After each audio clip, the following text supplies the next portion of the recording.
Hello, everyone, and welcome back to Life After Undergrad, episode 14. I am Shanoa Manso, a licensed master social worker and your host today. To recap last week's episode, we went through organization. I discussed how organization is the backbone of a balanced and productive life. If you're interested in learning more, I definitely suggest backtracking if you haven't listened to that yet. But let's get into today's episode. I first would like to say I am so glad you're here with me today. If this is your first time tuning in, welcome to a space where we share stories, tackle challenges, and celebrate what makes us unique. Today's episode is deeply personal, and it's one I've wanted to share for a while. We're going to talk about vitiligo, a skin condition that's a big part of my life and my story. This is about more than just skin. It's about learning to accept yourself, embracing what makes you different, and finding beauty in the journey. So let's dive in. First, let me explain what vitiligo is. For anyone who might not be familiar, it's a skin condition that causes the loss of pigmentation in patches on the skin, creating lighter areas that contrast with the surrounding skin. This happens because the melanocytes, those cells responsible for our skin's pigment, stop working or die off. Vitiligo can appear anywhere on the body, and it affects people of all ages, genders, and ethnicities. It's often noticed during childhood or young adulthood, but it can start at any time. For me, it all began during my junior year of high school. And if you've ever been a teenager, you know those years can already be a roller coaster of emotions. My self-image and confidence were fragile, to say the least. And when I noticed the first patch on my ankle, I didn't think much of it. I figured it was just from a scrape during a wiffle ball game on field day. Yes, I was sliding into bases like a beast that day. But over time, the patches spread. I saw them on my lips, then my hands, and then other places. It wasn't until a family practitioner and then a dermatologist confirmed that I had vitiligo. And honestly, my first reaction was fear. I remember looking at my skin and feeling a deep sense of loss. My caramel skin was something I took pride in, and suddenly it felt like I was losing a part of myself. I thought, who am I going to be if I don't look like me anymore? My caramel skin was something that made me look Puerto Rican, made me look Hispanic, and slowly losing that, I already don't speak Spanish, and being close to that root and that part of me, I had to really disconnect from my cultural background and really realize that a skin color didn't define how Puerto Rican I was. But the hardest part wasn't the physical change. It was the emotional and mental toll. High school is already a time when you just want to blend in, and suddenly I felt like I stood out in a way I didn't want to. I saw the stares. I felt the questions people didn't ask. And then there were also the bold people who asked the questions or left the comments on social media regarding the beauty mark on my nose or asking if I had yogurt on my face as my white skin patches began to spread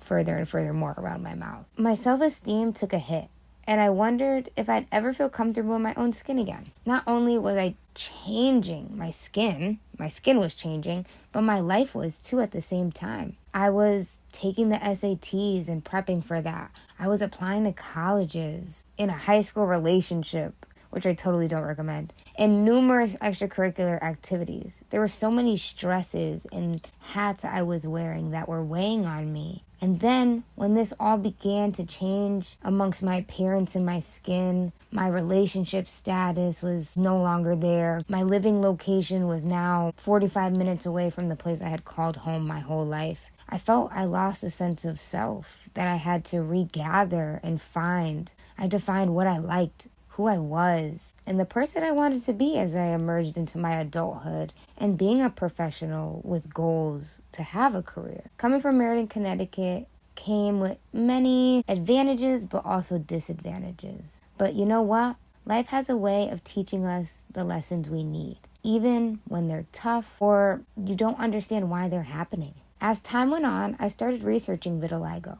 I learned that there are people like me around the world who live with it and thrive. I found communities of people amongst social media platforms who embrace their patches and this unique part of their identity. which gave me hope. Slowly but surely, I started to see my skin in a new way, not as something to hide, but as something that told a story. It was a great conversation starter in college, if I do say so myself. Each patch was like a chapter, a reminder of how far I'd come and the strength I'd found along the way. The new me, the evolved me. I began to realize that my vitiligo wasn't a flaw. It was a gift. It taught me resilience, self-love, and the beauty of diversity. It allowed me to connect with others, to have conversations I might have never had otherwise. Today, I wear my vitiligo proudly.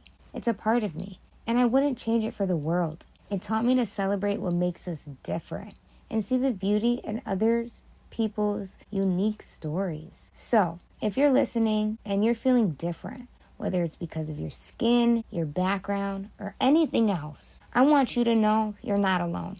Embrace what makes you unique, because that's where your power lies. I challenge you to step out of your comfort zone and embrace something that you wouldn't normally do because you're too scared to do it. A while ago, if you told me I would be posting TikToks as consistently or posting on social media and connecting with the community and building a platform, I would look at you sideways, because I definitely had some growing to do. But as you grow, you thrive through those uncomfortable situations to then gain that comfortability. So, thank you for joining me today and for listening to my story. I hope it inspires you to embrace your own journey and to find strength in the things that make you stand out and unique. If this episode resonates with you, or if you want to share your own story, I'd love to hear from you. Connect with me on Instagram at TVSWCT, or visit my website, The Vitiligo Social Worker, which is www.tvswct.com.